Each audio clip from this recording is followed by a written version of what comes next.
We have this assumption in life, and especially in leadership, that success proves you are right.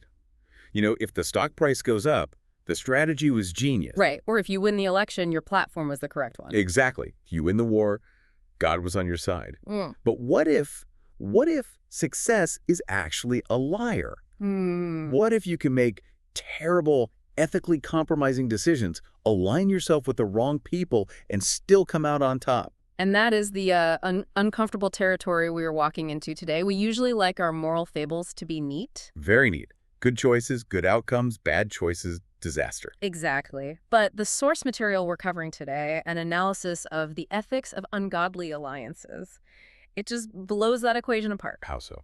Well, it suggests that sometimes you win specifically because of someone else's integrity, even while you were actively, messing things up. And that is a terrifying thought for anyone relying on their own track record. So today we are deep diving into a historical narrative. It's centered on 2 Kings chapter 3, with some background from 2 Chronicles 20. And it's a story about a war, a desert, and 3 very different leaders who are basically stuck in a tent together. It's a masterclass in political pragmatism versus spiritual integrity. And the central question the source poses is, can a righteous person partner with an ungodly person without getting dirty? And maybe the flip side of that is, does the ungodly person get clean just by standing next to the righteous one? That's the core of it. Okay, let's set the scene. We're looking at a big geopolitical crisis. The nation of Moab has rebelled against Israel. Right, they've stopped paying tribute, which, by the way, was paid in sheep.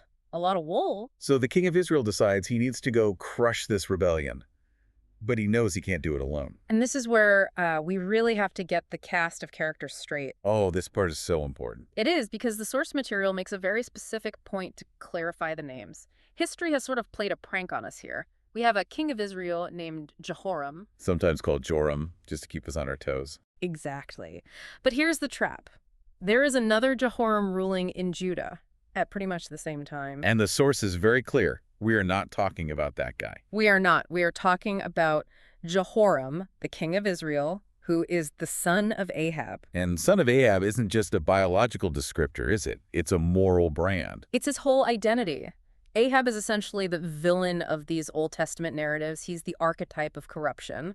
So Jehoram inherits all that baggage. He is our bad guy in this story. Precisely. He represents a leadership style that is just disconnected from any ethical or spiritual grounding. And on the other side? On the other side, you have Jehoshaphat, the king of Judah. He is widely regarded as the good king, a reformer, someone who is, actually trying to follow God. So you have the son of the bad guy and the good king. In a normal world, these two shouldn't even be friends. They definitely shouldn't be allies. Their values are diametrically opposed. And yet when Jehoram sends a message saying, hey, Moab is rebelling, will you go to war with me? Jehoshaphat just says yes. And he doesn't just say yes. He uses this phrase that implies total unconditional unity. What does he say? He says, I am as you are, my people as your people, my horses as your horses. It's basically a blank check. Why? That's the first question the source really tackles. Why does Jehoshaphat, who supposedly has these high standards, agree to get in bed with Ahab's son? I think it's likely the pressure of the moment. Their crisis. The crisis, exactly. The source discusses this concept of crisis standards. When you are facing a common enemy, or when the stability of the whole region is threatened, you tend to lower your bar for partnership. It's that classic, the enemy of my enemy is my friend logic. It is. But the source argues that's a massive error for Jehoshaphat. He's confusing a strategic alignment with a spiritual one. And he enters into what the source calls a parity treaty. An equal partnership with someone who does not share his fundamental values.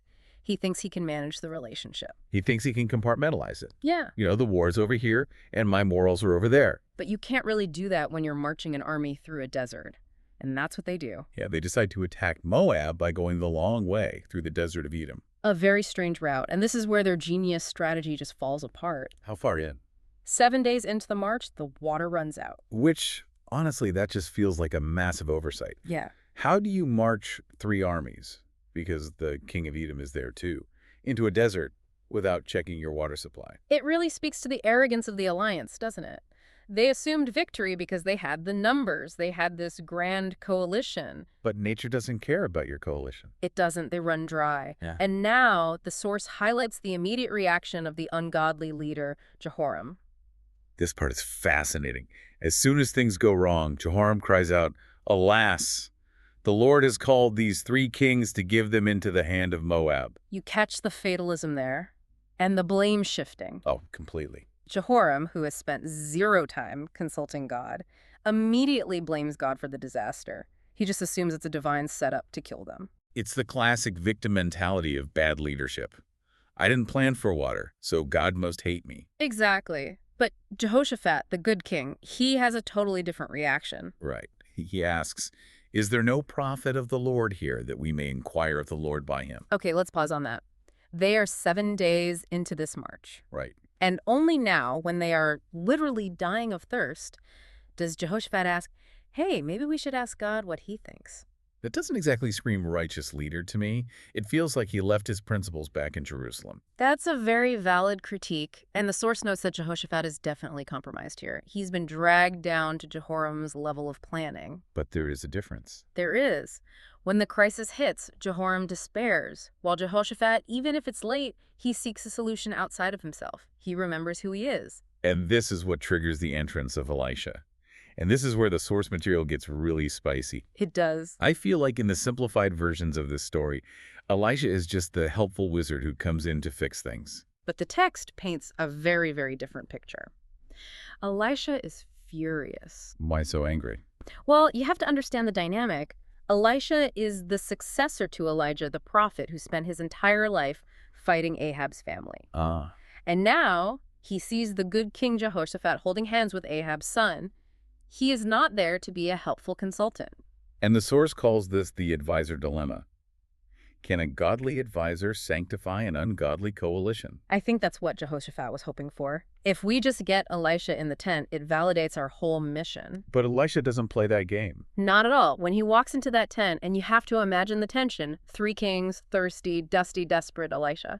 Elisha turns to Jehoram and says, "What have I to do with you? Go to the prophets of your father and the prophets of your mother." That is brutal. He's telling the king of Israel to his face in front of his allies, "You are illegitimate. Your crisis is not my problem." Go ask the idols you worship to make it rain. It's a total delegitimization of Jehoram's authority. Elisha is making it so clear, I am not a vending machine for miracles just because you're in trouble. Okay, but this is what I don't get. Elisha comes in, he talks a really big game. Oh, he's furious. He insults Jehoram, calls out the hypocrisy, and then he just helps them anyway. If he's so principled, why not just turn around and walk out of the tent? And that, I think, is the pivot point of this entire deep dive. Elisha gives the reason explicitly. What does he say? He says, "As the Lord of hosts lives, before whom I stand, were it not that I regard the presence of Jehoshaphat the king of Judah, I would not look at you nor see you." I wouldn't even look at you. That's cold. Incredibly cold. He's treating the king of Israel as if he's invisible. But to answer your question, why help? It all comes down to the regard for Jehoshaphat. So he's not saving the alliance. No, he isn't endorsing the war. He is saving Jehoshaphat. But, and this is the big but, the source forces us to confront. He can't save Jehoshaphat without saving Jehoram too. Exactly. They're in the same army. They're in the same desert. So if water comes for the good king, the bad king gets to drink it too. And this introduces a concept the source calls the spillover effect. The spillover effect. Or another way to put it might be asymmetric grace. Okay, asymmetric grace. Break that down for us. It means the blessing, the deliverance. It's unequal in its origin, but it's equal in its distribution. It comes from one person, but everyone gets it. Precisely. The origin of the miracle is solely Jehoshaphat's standing. Elisha makes that crystal clear. I'm doing this for him. But the distribution of the water, it flows to everyone. Jehoram gets to drink.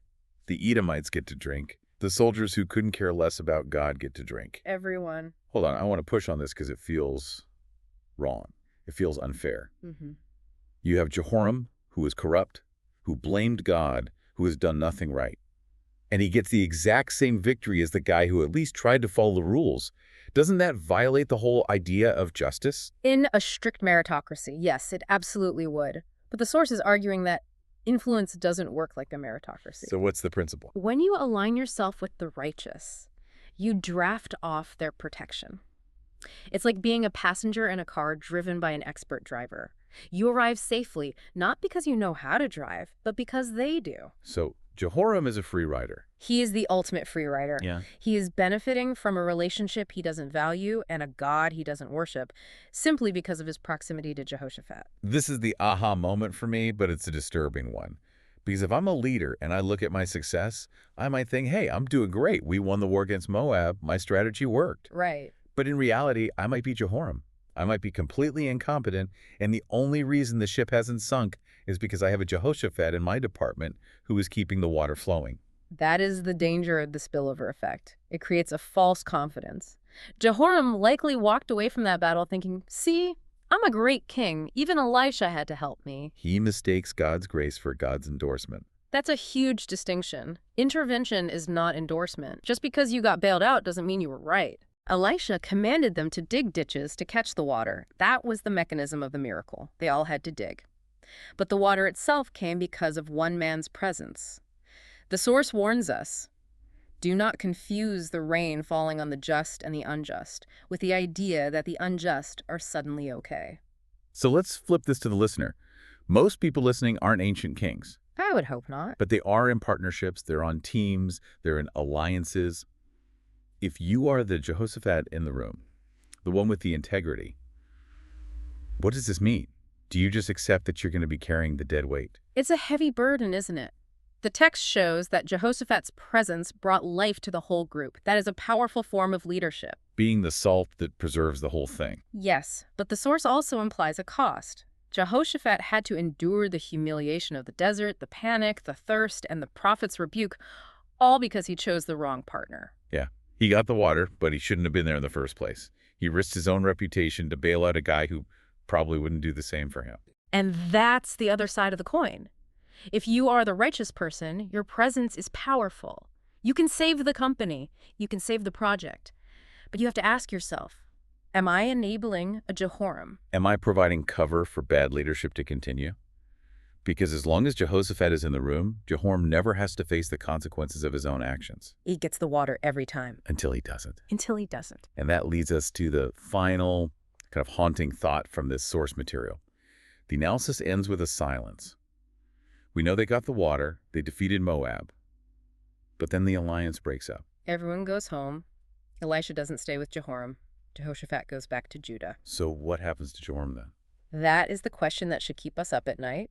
If the blessing was contingent on the association, were it not for the presence of Jehoshaphat, then what happens when that presence is removed? The umbrella is gone. The umbrella is gone. And Jehoram is left alone with his own lack of resources, his own lack of connection to God, and his own bad judgment. The spillover effect isn't permanent. It's a temporary shield.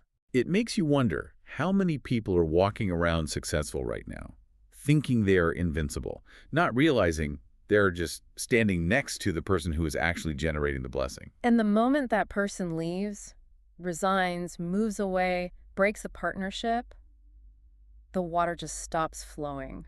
It's a call to self-examination then. Are you the source of the water, or are you just drinking it? Because if you are Jehoram, you are in an incredibly precarious position. Even if you're winning right now, you can't draft off someone else's integrity forever. Eventually, you have to stand in that tent alone with the prophet. And if you don't have your own standing, there's no promise that he'll even look at you. That is heavy. But it's a necessary check. Success is not proof of character. Sometimes it's just proof of good company. Well said. We should probably leave it there. Yeah, that's a lot to think about. It's a messy story, a really difficult truth, but yeah, it might just change how you look at the winners in your world. And maybe how you look at yourself. Thanks for diving deep with us. Keep thinking critically. We'll see you next time.